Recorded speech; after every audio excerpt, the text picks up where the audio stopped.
question everything. The majority of what we've been taught and conditioned to believe is lies. Sadly, people have their own self-interest at heart when they give us advice, when we watch commercials, when we listen to politicians, and even when we listen to our parents. Now, I realize there's exceptions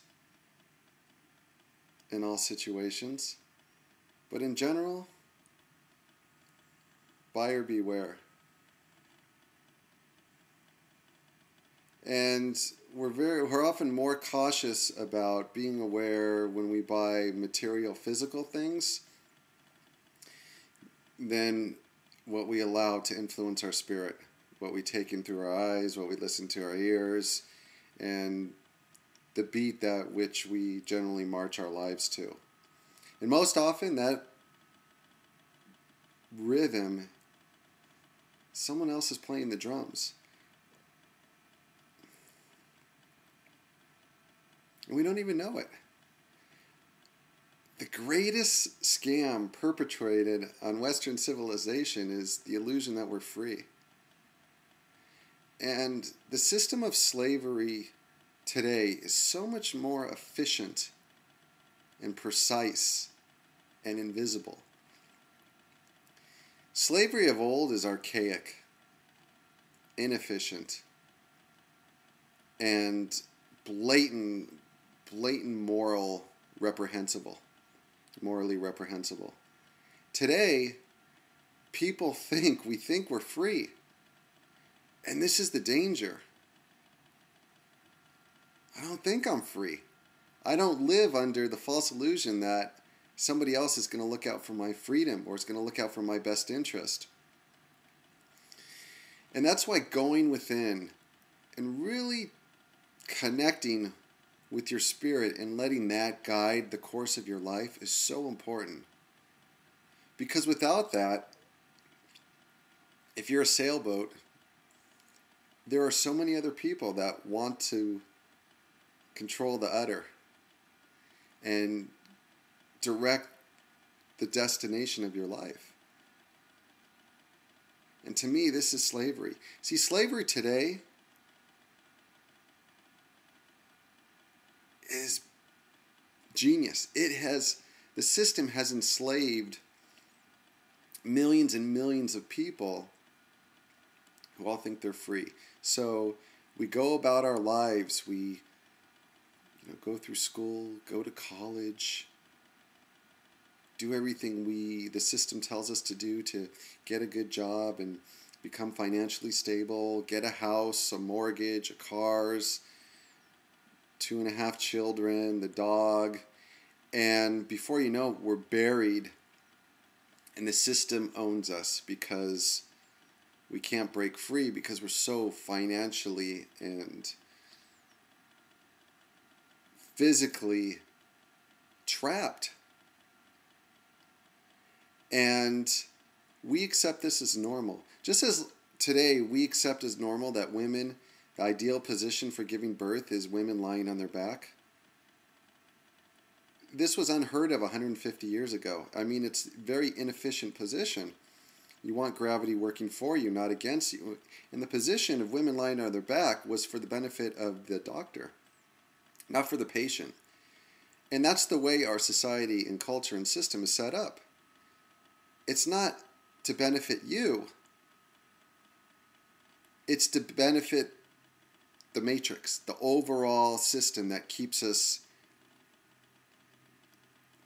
spiritually stifled. And most people just have no idea. No idea. They think they're free as they trudge along, their 40, 50-hour a week job, sit in traffic, pay bills, live for the weekends, hopefully get a 2-week vacation. And this is no kind of life.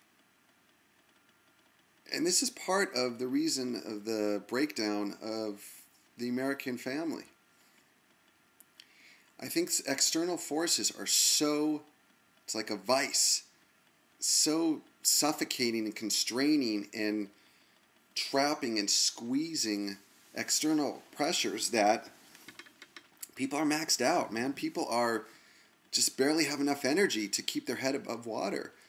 So to try to say, oh, you need to devote more time and energy in raising your children or towards your marriage, at the end of the day, we're exhausted. We're tapped. And this is why simplicity is so important. Practicing simplicity so you're not enslaved to the system. You're not enslaved to running on the treadmill. There's some flexibility, maneuverability, because when you look back at your life and you say, well, I had a nice house and I had a nice car and I had a big screen TV and I had a big retirement nest egg that I accumulated. I had all of the necessary insurances that everyone says I should get. And, I trudged along in my job and felt like I did a good job. But at the end, all those things, when you die, gone. Gone. You can't take any of that with you. The only thing that is permanent is spirit. And your internal spirit and the spiritual bond and connections that we make with each other, that we make with our kids, that we make with our loved ones, with our family, with friends, with strangers, with our spouse or our mate. This is what's eternal.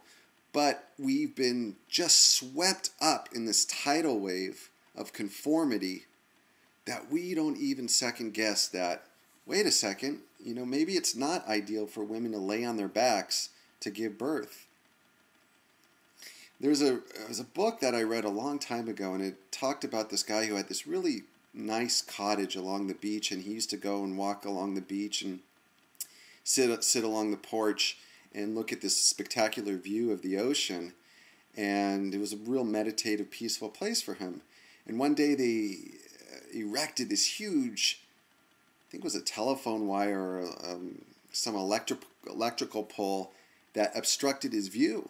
And he's like, oh my God, what are you doing? You can't construct that here right in front of my house and block my view. And the guy said that was constructing, he says, oh, don't worry, within some time you won't even notice it. And you know what? He said, sure enough, within time he just came to accept it. And there are so many things in our lives, so many obstructions that we just accept as the norm. We don't even question because everybody else is doing it. It's what we've been raised and conditioned to believe and act and do without realizing all this conformity is designed to make us acquiesce, to make us docile, to make us passive, to make us good worker bees. Is that what we want to be at the end of our lives, good worker bees? And fear is so ingrained in us, and that's what keeps people down. People say, oh, I would love to be free. I'd love to travel. I'd love to do this. I'd love to do that, but I can't. I have, a house payment. I have this. I have that. And there's 1,000,001 reasons why not to do something. And they have taken upon themselves this fear-based programming that keeps people stifled and conformed and enslaved, essentially. And the biggest gift we can give ourselves is to question everything. Question everything. Things that we take as status quo and normal, our own personal belief system, take them out one by one and examine them and say, hey, is this a belief system that is congruent with me, with my spirit and who I want to be? Or is this a belief system that has been programmed within me and is designed to benefit other people? Most belief systems really, they're not a lot that is organic for most people because we get swept up in a sea of conformity. And when we question everything, it is a liberation, it's freedom. It allows doors of opportunities to open up. Thanks for listening.